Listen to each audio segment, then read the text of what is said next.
Hello, my name is Bunnik and I'm the Chair of CATO, the Council of Australian Tour Operators. Our association represents the land supply sector of the Australian travel industry.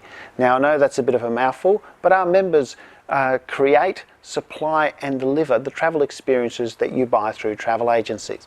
Our members, about 120 of them, Australian based and many of them family businesses, and our jobs was to bring to life your travel dreams, whether that be a safari through Africa, a tour through Japan, a cooking class in Europe or a Greek island getaway.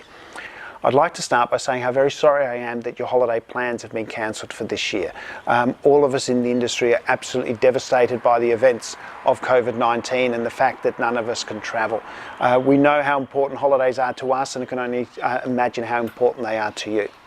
Now, there's been a lot of debate and discussion recently about travel credits over refunds and where refunds are being issued, why they're taking so long to be processed. And in this video, I'd like to tackle those questions and provide some answers. Before I do that, I would just like to touch for a minute on the size of the travel industry. Last year in 2019, 6.5 million Australians travelled overseas on a holiday. Globally, over 1.4 billion people travelled outside their country for a holiday. On top of that is business travel, education travel and travel for other reasons. So as you can see, the travel industry is massive. Here in Australia, it's estimated that 1 in 13 jobs is impacted directly or indirectly by travel and tourism. So we all know somebody whose livelihood is dependent in some part to the travel and tourism industry. So let's have a look at why travel credits rather than refunds are being issued in a lot of instances. And this has both to do with the size of the industry and the complexity, remembering that each one of those 6.5 million holidays we take are individual and unique. The best way to explain is to have a look at the booking process. So you go into your travel agency and you book your dream holiday. Behind the scenes, your travel agent then liaises with its various suppliers and passes your money on when it makes the bookings. Our members, the tour operators, then work with their suppliers overseas to ensure that every element of your booking is arranged and ready for your arrival.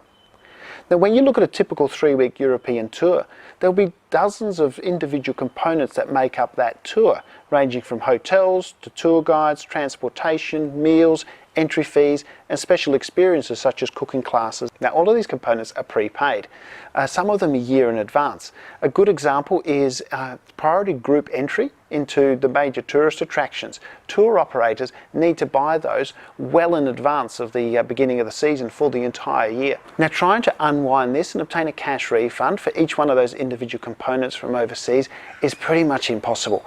And where it is possible, it adds a whole load of extra costs, thereby putting even more pressure on jobs in the industry. And this is why credits rather than refunds are so important. When a credit is issued, it's generally for 100% of what you paid, meaning that you can take that holiday at a future date. Any costs associated with rearranging your travel and redoing that work is being absorbed by the travel industry. But most importantly, what you're doing by postponing and not cancelling is you're helping to protect jobs in the travel industry. And the vast majority of Australians are electing to take travel credits, and for that the industry is extremely grateful, and we want to thank you.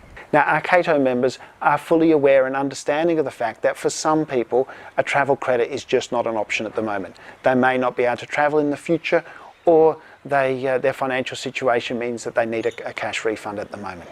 And in those cases, we're working with the customer, our suppliers and our travel agency partners in order to maximise the refund and minimise the costs. So where refunds are being issued, why are they taking so long to be processed? Well, I can tell you from an industry perspective, we're as frustrated about this as you are. We want these refunds to be processed quicker too. But it comes down to the system. Just as your car is far more efficient going forward, and has far more functionality than it is going backwards, it's exactly the same with the travel industry. The system wasn't designed to work in reverse to this sheer level and the sheer number of the refunds coming through. And in terms of numbers, the best example that I can give you is Emirates. Now, they recently reported that they have got a backlog of 500,000 refund applications. Now, their normal processing capacity pre-COVID was 35,000 refunds a month. Now, Emirates are desperately trying to increase that capacity at the moment, despite the fact that, like me and all of us, a lot of their staff are working at home. They've got massive disruption within their business, but they're trying to increase it from 35,000 to 150,000 refunds a month. But even at that level, it's still going to take them several months to get through those refunds. And by then, they'll no doubt have a lot more. So yes, the industry is frustrated, and it is frustrating. We understand that. And we are really working hard to try and fix those bottlenecks and get the refunds moving.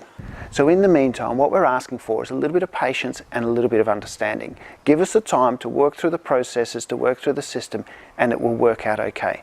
We are on your side in this. We understand it's difficult, and we're all finding ourselves in a position at the moment that we don't want to be in. None of us like having our wings clipped. And we understand that, travel is such an important part of Australian culture. It's who we are, it's what we do. It's as much about part of our culture as going down to Bunnings for a sausage sizzle. But for that to continue once all of this is over and the borders are open again, we're going to need a strong and vibrant Australian travel industry.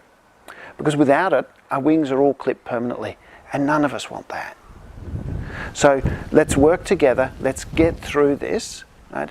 And support each other the same way that Australians have always supported their mates, each other, through tough times. We saw that earlier this year with the bushfires. It's now time with COVID to do that again and see how in the meantime we can fix some of these system problems and some of the processes and come out far better and stronger in the end. Look, thank you for watching, really appreciate it. Thank you for your support. All the very best for the coming months, and let's all keep our fingers crossed that we will all be able to fly again soon. Thank you.